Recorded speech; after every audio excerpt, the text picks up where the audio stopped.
For attendees in the chamber, if you wish to ask a question or make a comment when invited by the chair, please press your microphone, which will turn green, and I invite you to speak one at a time. And please wait until your microphone is turned red before beginning. For any reason a member of the committee has caused to leave the meeting, they must indicate this before leaving. Case law is clear, even though we're not allowed, even though we don't vote really as such here. But if you haven't heard the full kind of conversation, just notify me. And if you join online, if your screen freezes and you've heard the whole conversation, you can use your discretion to continue in the debate. It's 4 o'clock. We start recording. Lovely, thank you. Okay, pronoun da. Hello and welcome to Merthyr Tydfil County Borough Council Social Services Scrutiny on Tuesday the 16th of July 24. Please note that this meeting may be recorded and broadcast via the authority's internet site. The images and sound recordings may also be used for training purposes. So item 1, apologies for absence. We've had no apologies received. Item 2, declarations of interest. Have we got any members wishing to declare an interest? Nope. Okay.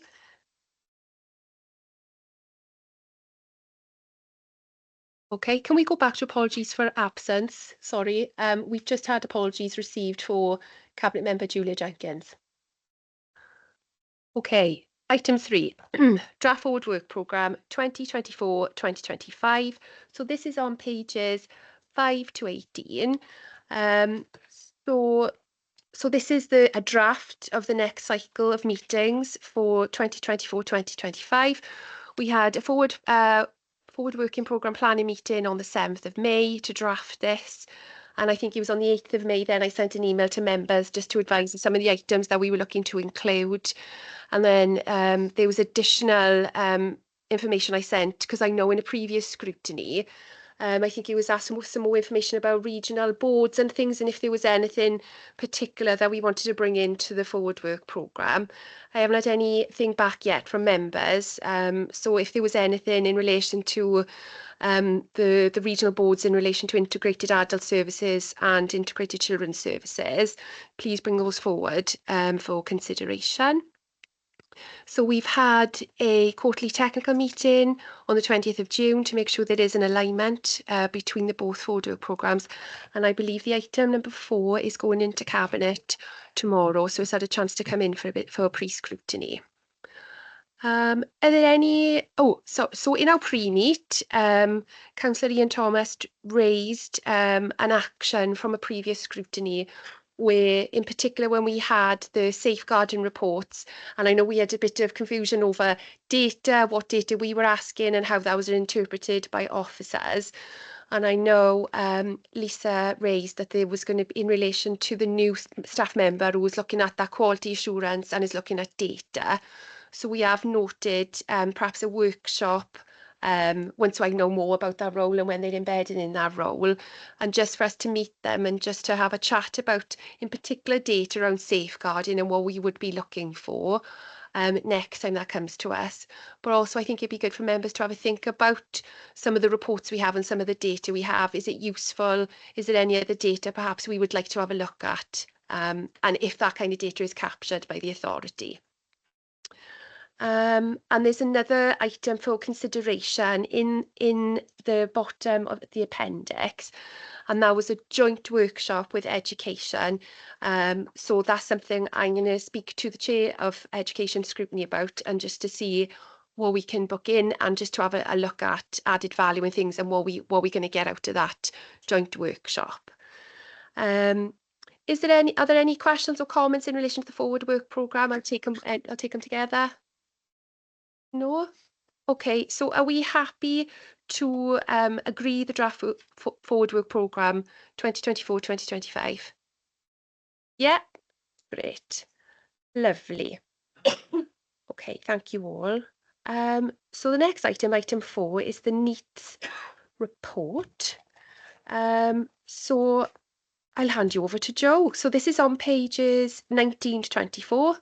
As we've had apologies from Julia, Joe, are you happy just to start and give us an overview? Thank you. Yeah, sure.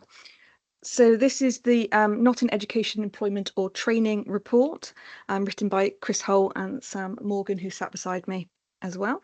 So the purpose of the report is to outline the implications of the potential of ending of the Shared Prosperity Funding, SPF, and that's been utilised by the local authority under the responsibilities of the Welsh Government Youth Engagement and Progression Framework. So the report will identify the current performance of the service and the potential impact on children and young people and the schools if the loss of the Aspire to Achieve pre and post 16 support programmes.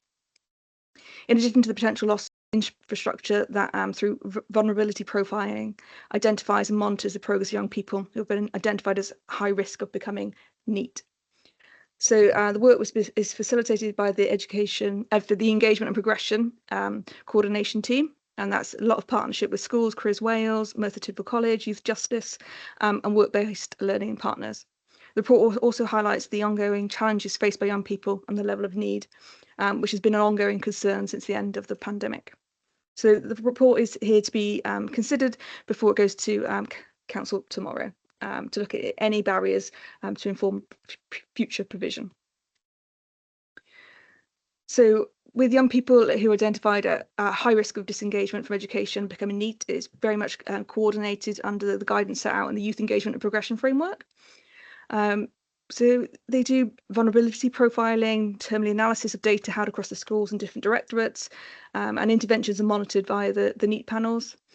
So lots of data from sort of Careers Wales and Post 16 is analysed and discussed, and where it's co-facilitated with Careers Wales. So a lot of co-working, partnership working. The Inspire to Achieve 11 to 19 project's real key source of support for these vulnerable young people. They do things like one-to-one mentoring, group-based activities, some delivery of some formal qualifications. So those young people are supported to make that transition to have a positive destination after leaving school, or to help them to re-engage in learning or employment. So part of that, we've got the SPF, or Shared Prosperity Funding. That funding is due to end on the 31st of March 2025, and currently the youth service gets about 810,000 per year. So where we are, in terms of the figures, there's been a lot of inconsistent profiling since 2019 that we report. However, when you look at our numbers, which have increased actually from 112 to 159 in the academic year 22 to 23, showing the barriers that our young people have been facing through the pandemic. But actually, compared to others in the area, in Wales, that the Merthyr Tydfil is doing actually quite well in terms of the numbers. So, relatively high number of young people, so are doing well, and we know our figures and where we're going on that. So where are we now? So for 2023, the Welsh Government Year 11 Leaver NEET figures for Merthyr was about 1.5%. So it's about 9 young people. So it was below the Welsh average of 2%. So when they look at it, they look at the people that we know where they're going, and those unknown young people, those young people going to an unknown.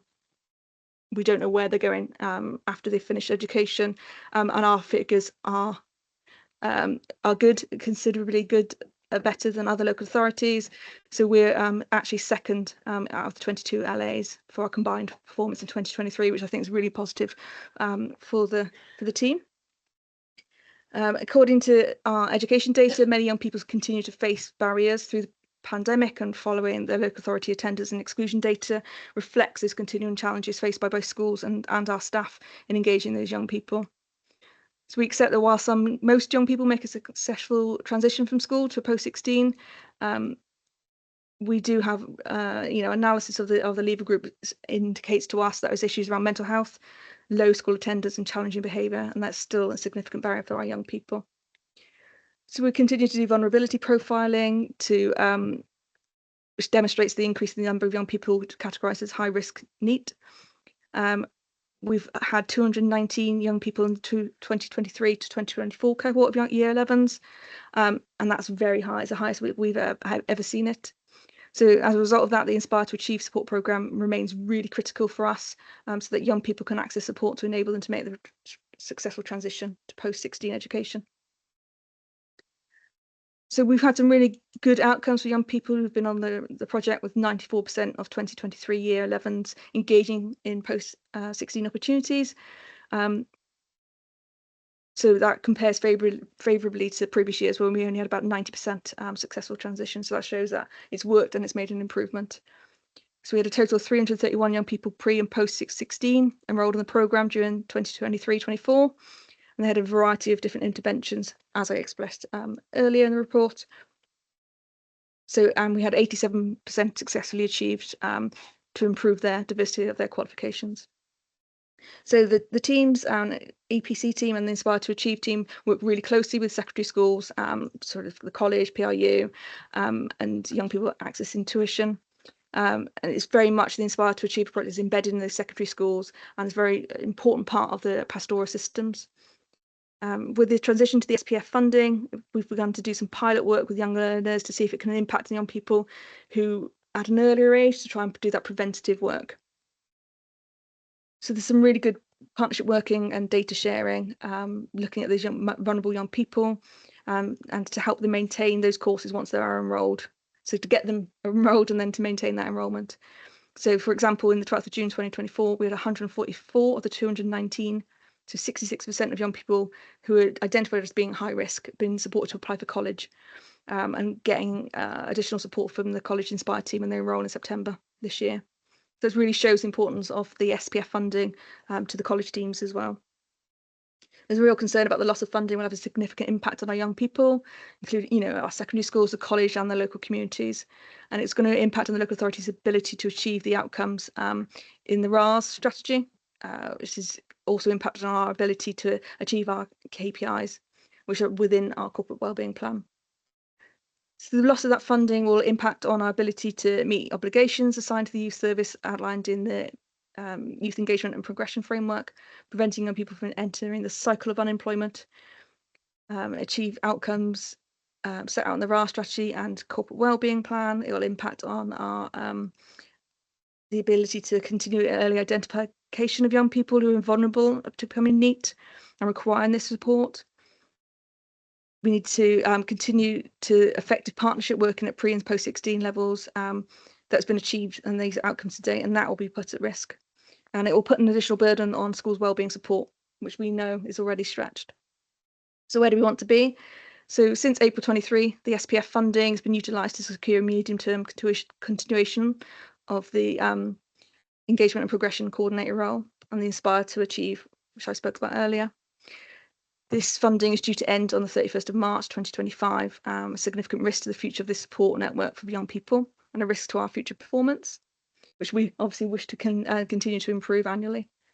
So in order to avoid reversing the good progress and reverting back to levels prior to 2012, it's essential that we ensure future support structures at pre-16 remain in place, and it supports the Council's agenda as well as the corporate wellbeing plan and education priorities.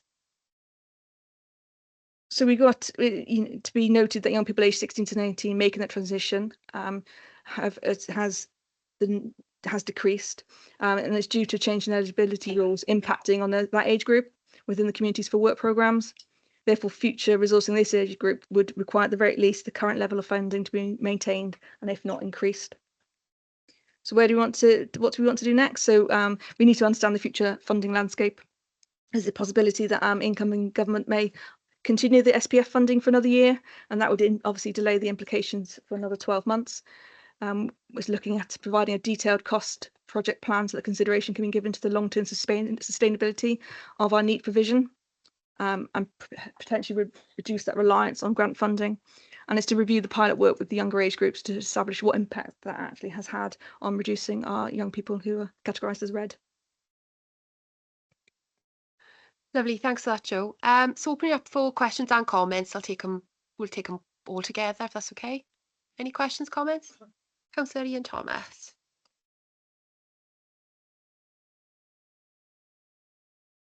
Councillor Thomas, because we're recording, are you okay to press your button?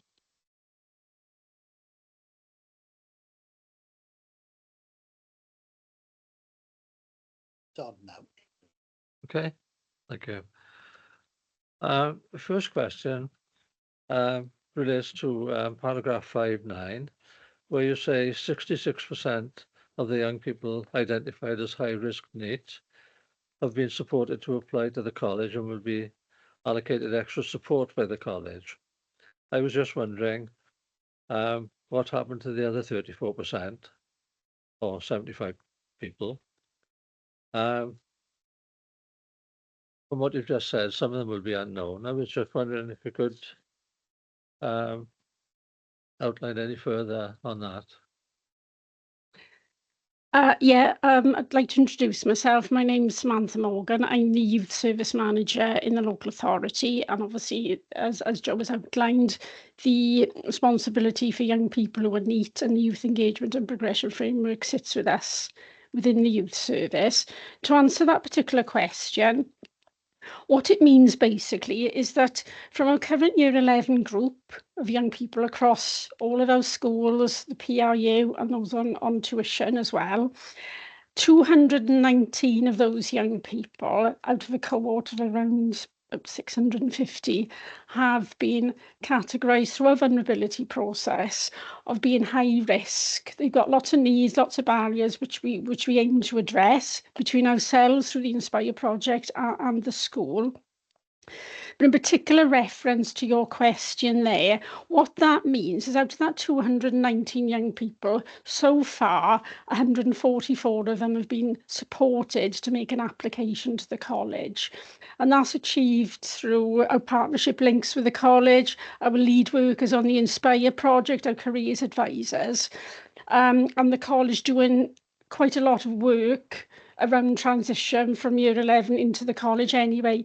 With regards to the other young people, what it would mean is either they haven't made a decision yet as to what their destination is going to be, or some of them might want to go into something like work-based learning with organisations like Tidville Training, for example, or ACT. So this was just an example of how valuable the college shared prosperity funding provision as well. So it's just to try and demonstrate the links that we have and the value that this funding is bringing to this particular area of work. So I can rest assured that the other young people haven't been forgotten about.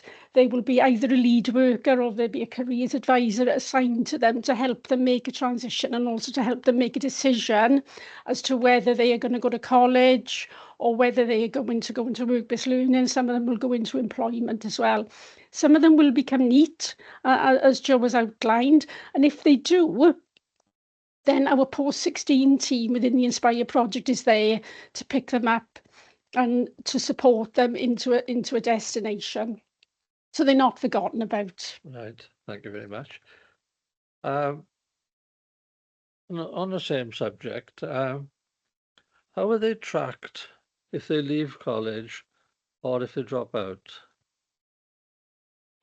The college has an arrangement with Careers Wales whereby they are, and under Welsh Government guidance that's provided, they inform Careers Wales when young people drop out of college.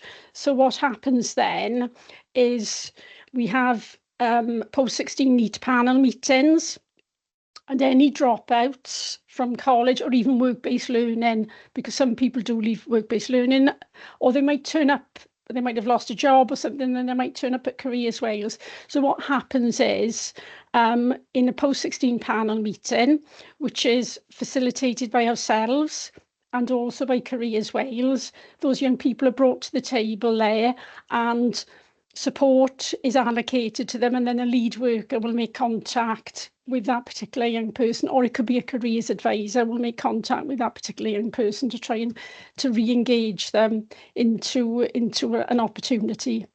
So yeah, the college are obliged to inform Careers Wales of young people that drop out of the college. Right, thank you very much. Next question. Paragraph 7.1, where you're talking about the problem of the shared prosperity fund probably coming to an end next March. That's only 8 months away. You say the new government may opt to continue SPF. And my question is, has there been any indication from them so far that they will do this? I'm probably not the best person to speak to, because there is a shared prosperity funding team within the local authority, and Ian Evans manages that team, and it sits within economic regeneration, I believe. Although I have sat in meetings where the indications from UK government have been discussed, and it's been positive in that either they could extend the funding for a year until they decide what to do. Obviously, there's a brand new government coming in. Angela Rayner is the minister in charge of this particular funding arrangement. So it could be, I mean, I'm purely speculating here, right? But it could be that they may extend it for a year, or they may come up with some other funding, or it may be devolved out to Welsh Government, because at the moment it isn't shared prosperity, it goes straight to local authorities, and it's bypassing Welsh Government. So there's a lot of ifs and buts, and I'm probably not the best person really to answer that, because we are one of the teams that's in receipt of a vast amount of shared prosperity funding for the local authority. I hope that answers your question. It was a good answer anyway. Oh, thank you very much. Finally, on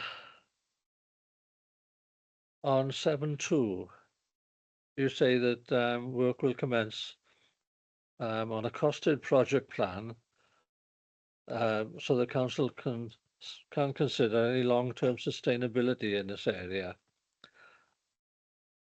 Now, I was hoping that the council wouldn't wait for the plan to be prepared before trying to sort out the funding for next year, because if it doesn't come from the government, they need to be working on the budget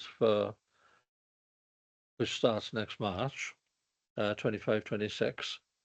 But I'm sure they are anyway. But I just thought I'd ask, because if it's not coming from the government, we know it's going to, without waiting for the plan, we know it's going to be just under £1 million. But the work is already commencing on that. And again, I know it's a financial one from what you said in the last one. Yeah, so obviously, you know, from a financial perspective, as a youth service, we're very reliant on grant funding, and this isn't the only grant funding we're in receipt of. We have a youth support grant, again, which is well, we've had a 3-year grant for that, and that's due to end as well on the 31st of March. We will probably find out in December what the outcome of, you know, what's going to happen with that. And we also have some Children and Communities grant funding, which is given to our third sector partners who operate youth clubs. So there's a lot of grant funding that we rely on, but of course decisions around future funding arrangements, I can present to you what the risks are, you know, which is what the purpose of this particular piece of work is here for you to look at. You know, it is sort of trying to explain that this is grant funded work, but it is also quite crucial work, you know, so the choice, it's there for you to consider as a council, or for the cabinet to consider whether or not, or what happens to future funding arrangements. You know, that's not, I'm not in a position, I can advocate for it, obviously, and say how important it is to our schools and to our young people. But obviously the ultimate decision about future funding arrangements, whether it came from local authority core budgets or some other grant that might replace shared prosperity funding, is ultimately not my decision, but I would always advocate for it. Right, okay. And I'll just make a comment then to finish, that this is a good report that you put to us. It gives quite a lot of detail and stats, and poses the problems, and goes a long way towards suggesting the solutions. So very pleased with that all in all. Thank you, Samantha. Thank you very much as well for your questions. Thank you, Ian. Councillor Clive-Tyvie? I just wondered what sort of money you were looking for. What do all these grants add up to? Yeah, thanks. Well, for this particular project, it's around 810,000 a year, and that supports around, sorry, I have the number of staff. There's 17 members of the Inspire to Achieve team, and there's also 4 members of the engagement and progression coordination team. You know, so that's 20 staff. 2 of those are funded out of the youth support grant to about £50,000. So the total funding for the whole of this work is probably in the region of £860,000, which I know it sounds very high amount of money, but staff, for example, are deployed in each of the secondary schools, and they usually become embedded within the school's pastoral teams. We've got tutors then that deliver qualifications. You know, sometimes to young people that might not be gaining many qualifications in the schools. We also work in the PRU. You know, we've got a lot of support going into the PRU, and we're working on a programme for the new term with Gavin Metheringham and the new head teacher there in the PRU. So all of our work is focused on the most vulnerable young people and the ones that have got the highest level of need, you know, and that isn't ever going to be, you know, it's not ever going to be cheap, really. So that's why it seems like rather a lot of money.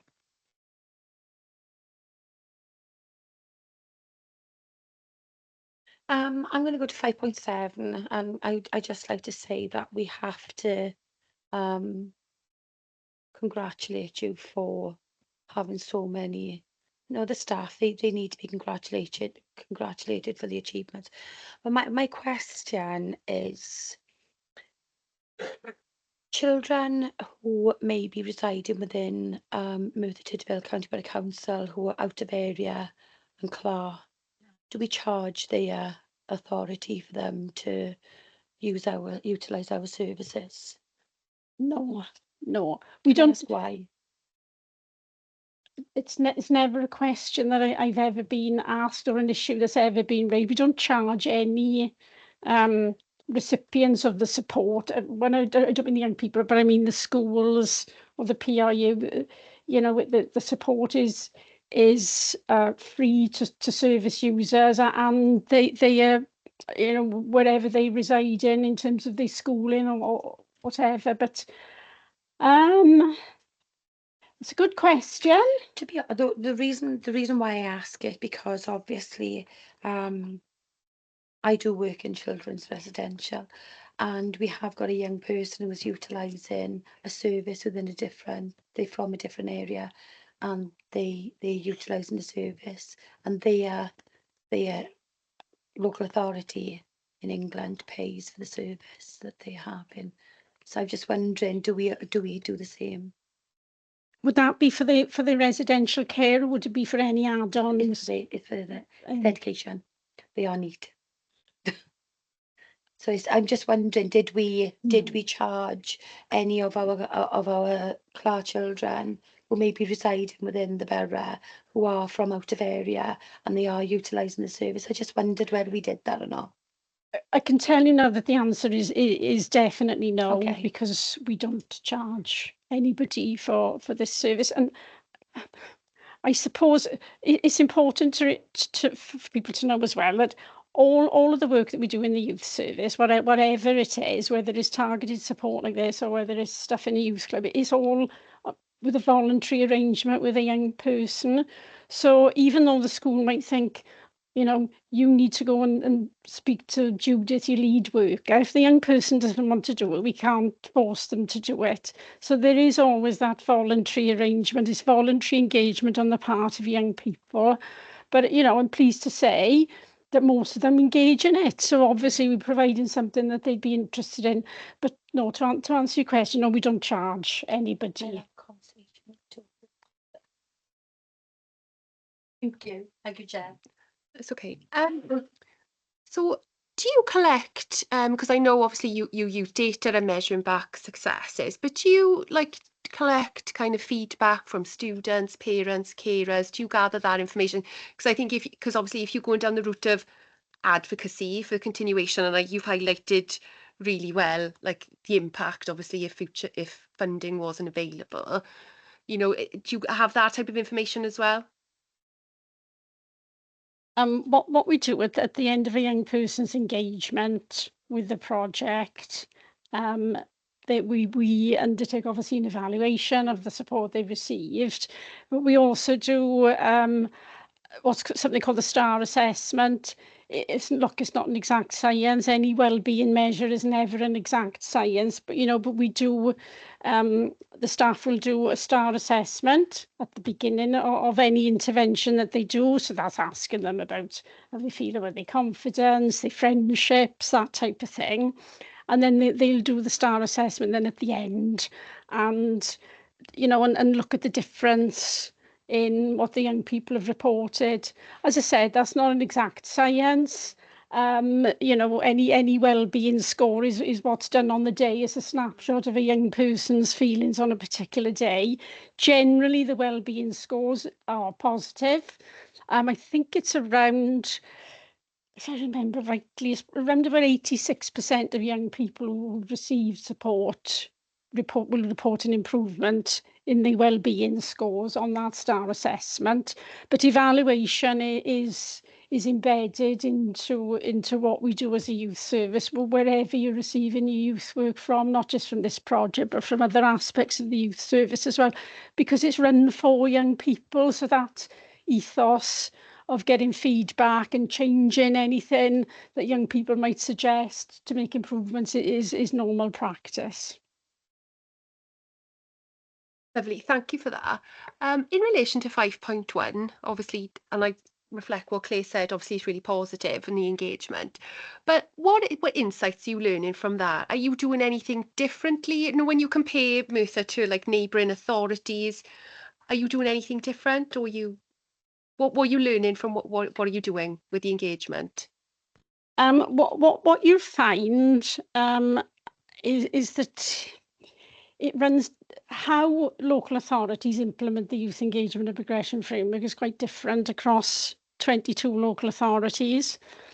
Because we are the smallest local authority, we are able to probably keep, I don't mean a closer eye, but we are able to monitor and track a lot easier than, say, the largest local authority like Cardiff. So we have got the benefit of that.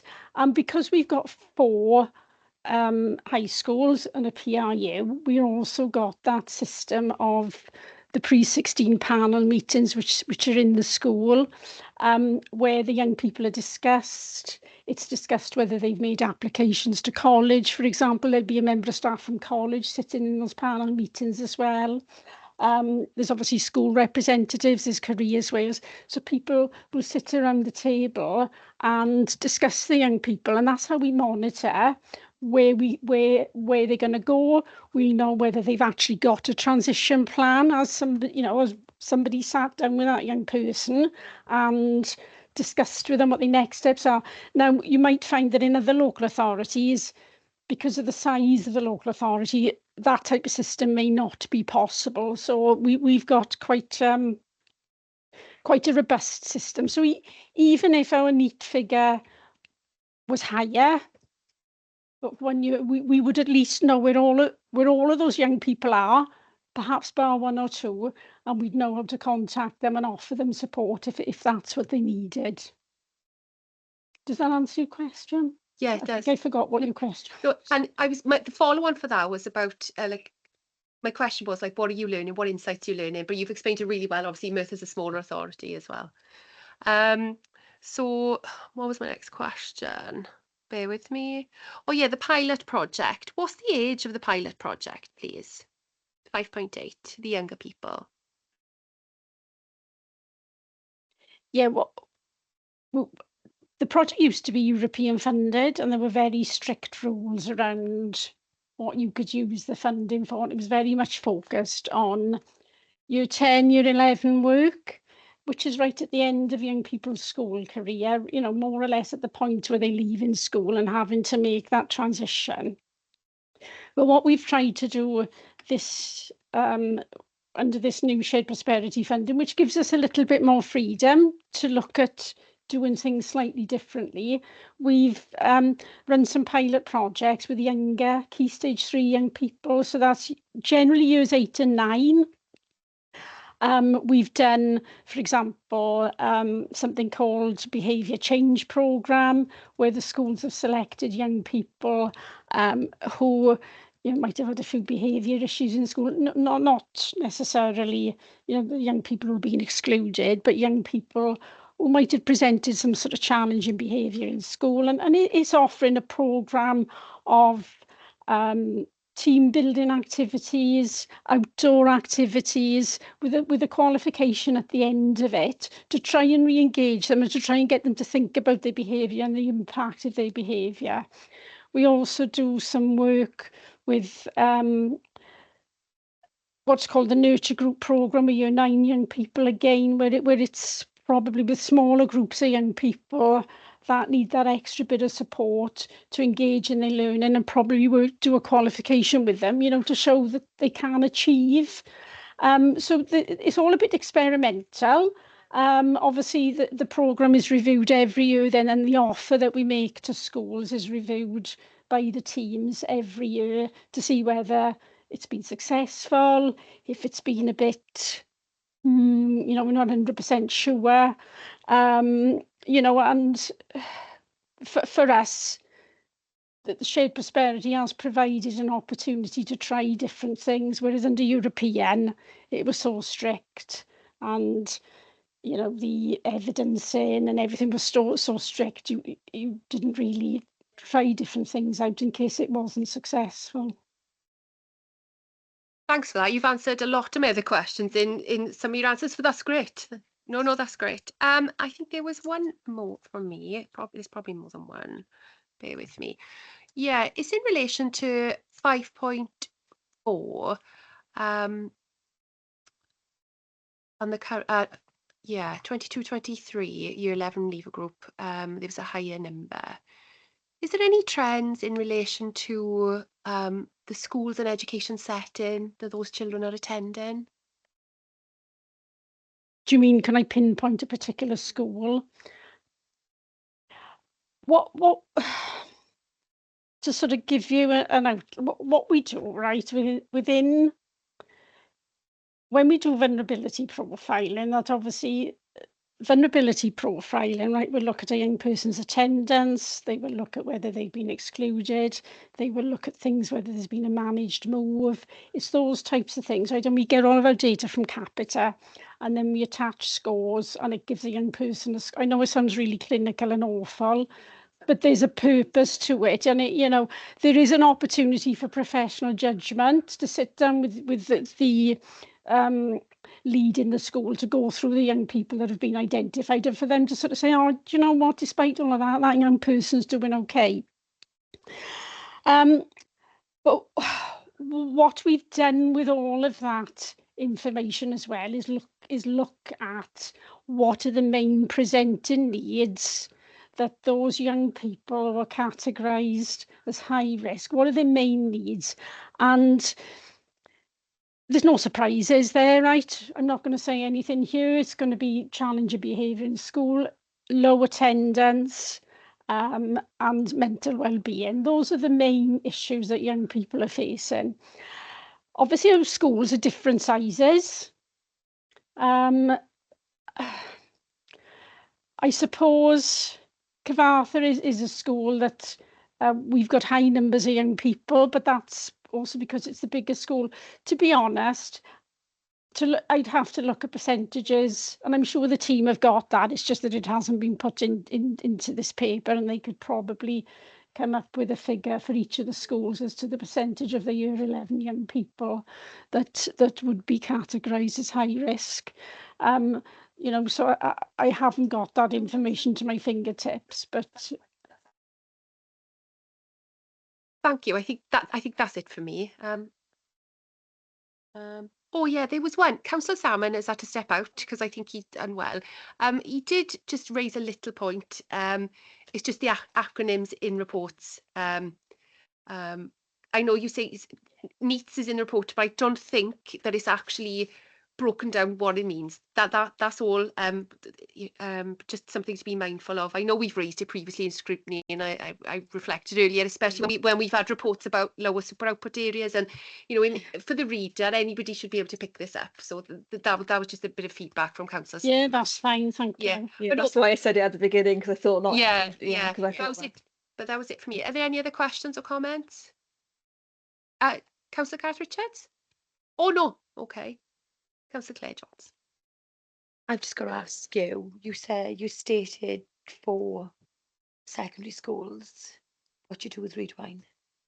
What about the Merthyr residents who are on Readwine, and if they come under this article? No, and one of the reasons for that would be that we don't have access to any of the data that we would require for vulnerability profiling, and because all of the data, the vulnerability profiling is done through the use of Capita, which is managed by the Education Department.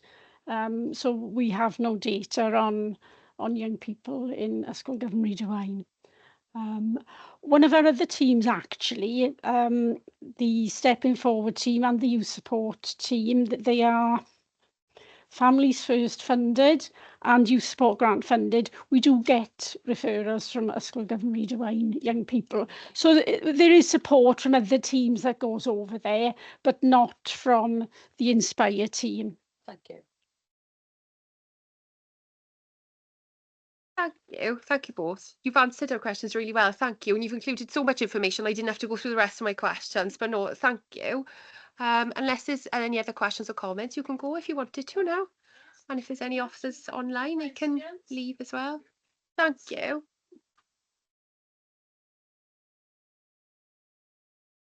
Going to say, sorry, I missed the pre-meet. I've been here since 3 o'clock. I was chatting in the council offices. I completely forgot about it. I wondered where Julia had got to.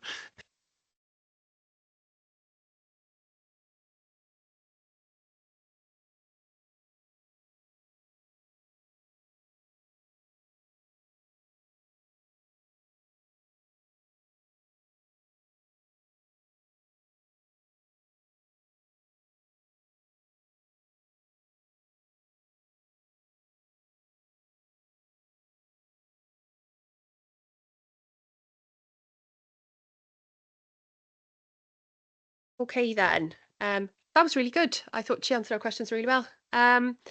Okay, item 6, scrutiny referrals. I've had none at this stage.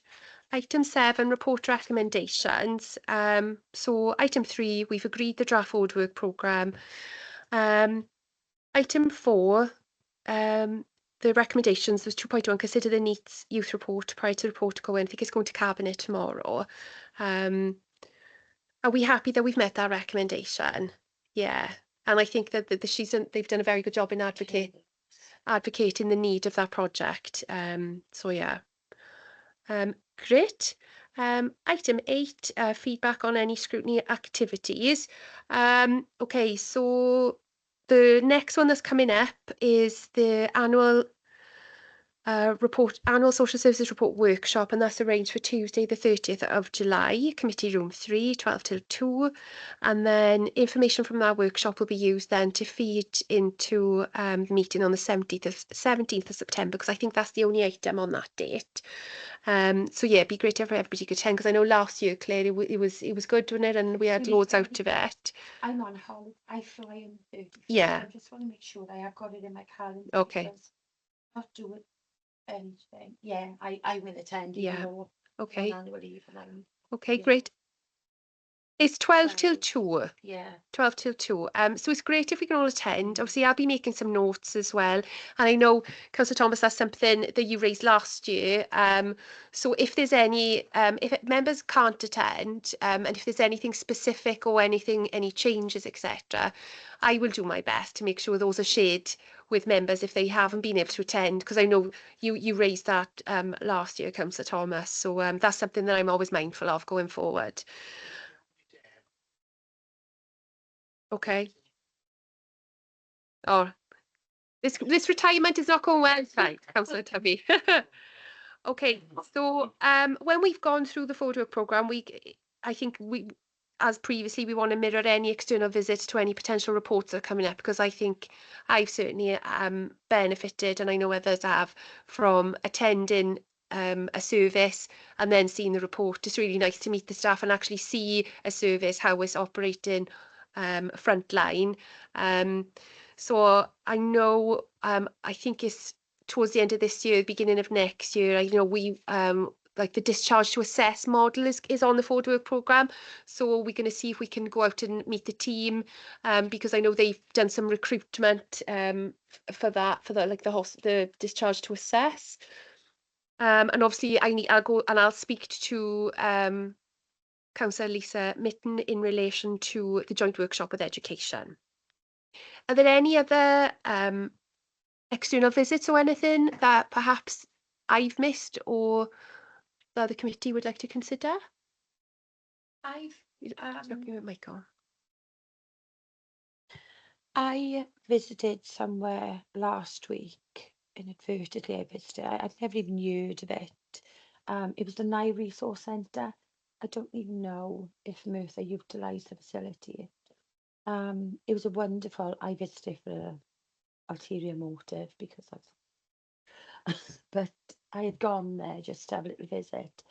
And it's basically a centre that has been put together to assess mothers or families, even except one family, to see whether they can keep their children.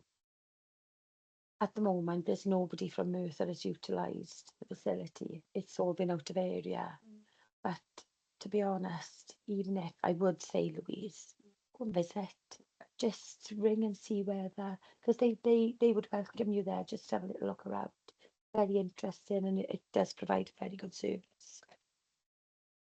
Okay, great. So if there are any external visits that that we feel that would add value to the cycle, just let us know. Item 9, any other business? There's no other business I want to raise. So the meeting is over. Thank you. Thank you, everybody.